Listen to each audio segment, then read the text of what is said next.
Assalomu alaykum, hurmatli qarindoshlar. Oldingi suhbatlarda har zaman sizlar bilan fikrlarni o'rtoqlashmoqchi bo'lgan. Eng oz haftada bir qatim birga bo'lamiz deb umidim bor edi. Afsuski jahondachilik qilmasak yana bo'lmag'achqa 300 kilometr uzoqqa ishligini ketib 2 hafta üzüldüğüme işlep kaldım şunun bilen.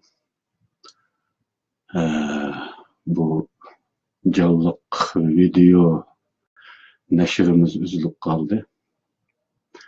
İnşallah bu boşlukni to'ldirishga tirishaman. Endi bugungi suhbatimizning temasi 1 oktyabrga la'natlar bo'lsin degan tema. Bugün qanday kun? Bugün kommunistizmdan foydalanayotgan bir uchun faşistlar ve ularning manqurt g'alchilari uchun bayram. Biz uchun faşistlarning zulmidan ingrayotgan millionlagan mustamlik millatlar uchun, hatto milliardlagan Xitoy xalqining o'zi uchun motam kunidir. Aslida butun dunyo xalqi uchun motam kuni. Musibet günü buluş gerek edi. Nəhayət əfsuski dünya bugünkü əsrdə yox qılınıyotgan milletlərinin tragediyasını tamaşabın bulup qalmaqda. Muş əsrdə kompüter devrində yüz beriyotgan bu insaniyatsizlik iqtidai cemiyet üçün qorxunçlu bir hadis hesablanatdı. Əfsuski bu vəhşiliklərini Xitay bugün 21. əsrdə elektron devrində goya kişilik hukuk meselesi hal bulup hem de yava hayvanlarının hukuklarını qoğdaş hakkında davran oluvatkan bir devrdə kılıvatıdı. Dünya insanları olsa insan tragediyası için seyirci bulup qaratılmakta. Ey erkin dünyanın insanları, ey demokratiyanın hamileri, ya ki hamileridek görünüvatkan devletler ve hükümetler. Ey kişilik hukukun qoğduqçuları sizler nerede? Nerede kaldı bu kişilik hukuk davranları? Xitayning insaniyet qalbidan chiqqan vahşiyliklarga tomoshabin bo'lib turayotgan dünya g'arb dunyosi bo'libmi? Kommunistlarning faşizmdan mı xatarlikroq ekanligini bilmamda. Elbette biladi.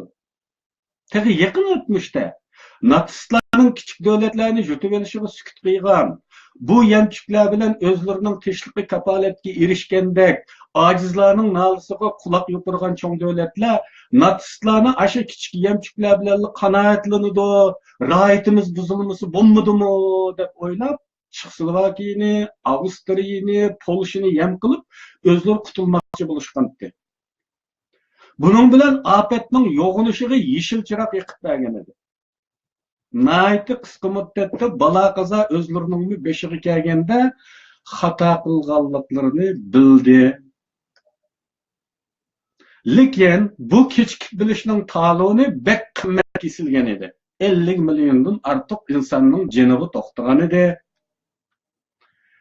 Bugun Xitoyni Sharq Turkiston bilan Tibet bilen qanoat qiladi deb o'ylaganlarmi o'xshashli xatolashyapti ve bunun bedelimi bek azam bo'lmaydi.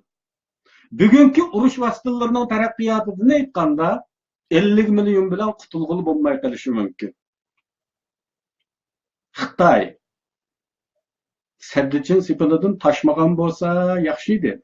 Allaqachon tashdi ve bugün biz uchun Tibetler için, yana başka ismimi unutuluşga başlagan mazlum milletler için yaman bo'lgan bo'lsa, tangli ata bütün O'rta Osiyo için, bütün Sharqi Janubiy Osiyo için bala qazo demektir.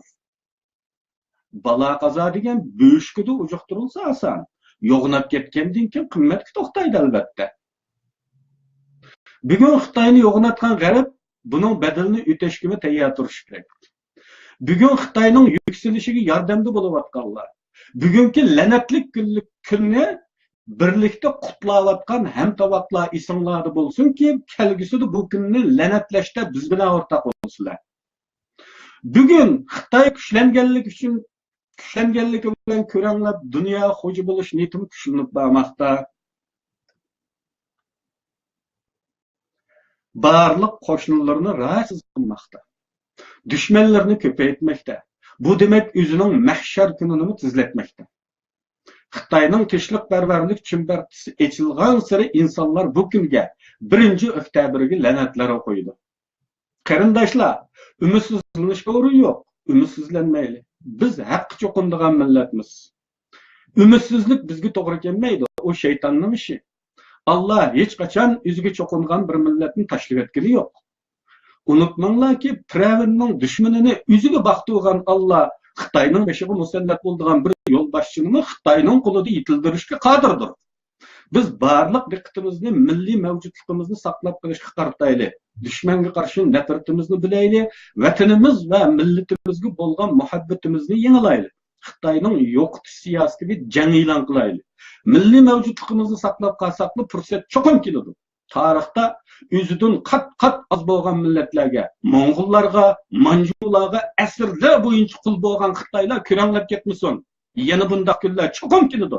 Bugun biz bu kunni la'natlayapmiz. Tangla ata butun dunyo biz bilan bu kunni la'natlaydi. Hammanglarga rahmat.